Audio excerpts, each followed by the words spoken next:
Unti-unti nang nakikilala ang mga koponang lalahok para sa World Championship ng Volleyball sa 2025. 16 teams na nga ang kumpirmado matapos ang AVC Championship. Kilalanin nga natin ang mga ito. 16 teams confirmed, mga makakalaban ng Pilipinas kung sakali sa FIVB World Championship 2025. Kilalanin: Thailand, best team in Asia. Pero bago yun mga ka-V-Heads, huwag kalimutang mag-subscribe at i-click ang notification bell para updated ka sa aking latest videos. Matapos ang hosting ng Pilipinas sa FIBA World Cup ngayong 2023, isa pang bigating event ang dapat abangan ng mga Pilipino kung sakaling matuloy ang bidding ng ating bansa para sa hosting ng pinakabigating volleyball event. Kumbaga, sa basketball, ito nga ang katumbas ng hinost nating FIBA World Cup. Isa nga ang Pilipinas sa 6 na bansang may interes na mag-host sa 2025 FIVB Women's World Volleyball Championship. Una sa listahan ay ang joint bidding ng China at Hong Kong, habang nag-apply din ng top 4 teams ng Southeast Asia, ang Thailand, Indonesia, Vietnam at ang Pilipinas. Personally, Thailand at Pilipinas nga ang pinaka-best option dito dahil malaki ang volleyball crowd sa dalawang bansa. Pero syempre, mas pipiliin nating mag-host ang ating bansa para sa automatic slot ng Pilipinas papuntang torneo. Ang Thailand naman kasi ay pasok na sa torneo matapos ang AVC Championship. Sa tingin ko nga rin ay maraming boboto sa Pilipinas na mag-host ng liga dahil matatandaan na masayang-masaya ang mga VNL players nang mag-back-to-back hosting ang Pilipinas nitong 2022 at 2023 sa VNL.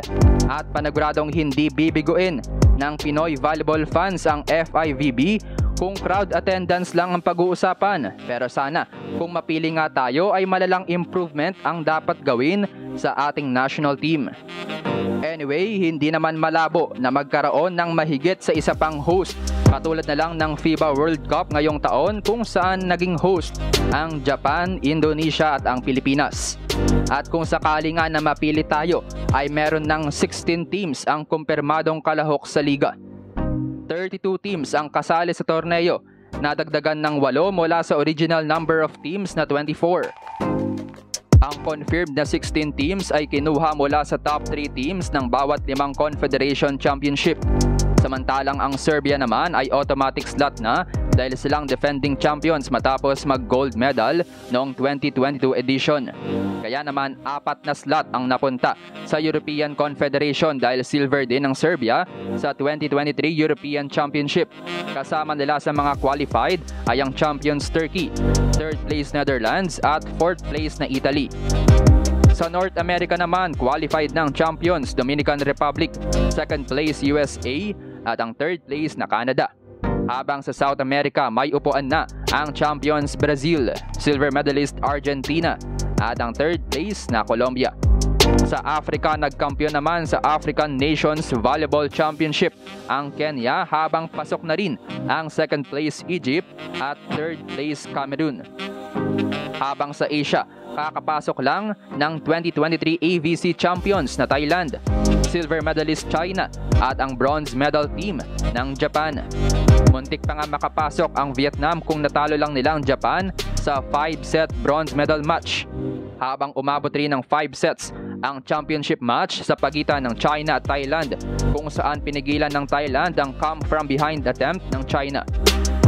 Quick update naman sa final results ng 2023 AVC Women's Volleyball Championship. 4th place ang Vietnam, pang-5 ang Kazakhstan matapos ma-upset ang 6th place South Korea in straight sets. 7th place ang India, 8th ang Australia, pang-9 ang Chinese Taipei, 10th ang Iran, 11th ang Hong Kong, pang-12 ang Mongolia, habang pang-13 ang ating Team Pilipinas matapos manalo in straight sets laban sa 14th place na Uzbekistan.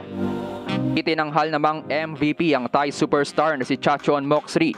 Best setter si Pornpun Wedpard. Best outside hitter sina Yuki Nishikawa ng Japan at Wu Mengjin ng China. Best middle blocker sina Tat Dao Nekjang ng Thailand at Yang Han Yu ng China. Best opposite spiker si Zhao Yetong ng China at best libero si Minami Kojima ng Japan. Balik naman sa FIVB Championship dahil may 16 teams na ang kumpirmado sa ngayon. 16 teams pa nga ang kulang at isa nga dito ay automatic slot para sa magiging host.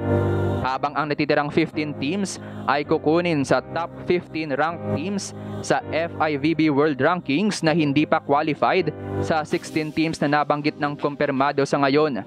Ang top 10 na may pinakamataas na tsansang pumasok ay ang Poland, Germany, Belgium, France, Bulgaria, Czech Republic, Ukraine, Puerto Rico, Mexico at ang Cuba. Pero hihintayin pa nga ang August 12, 2024 na magiging huling basehan ng FIVB rankings. Malabo na nga na makahabol pa ang Pilipinas kaya hosting na lang ang tanging tsansa para makasama ang ating koponan sa World Championship.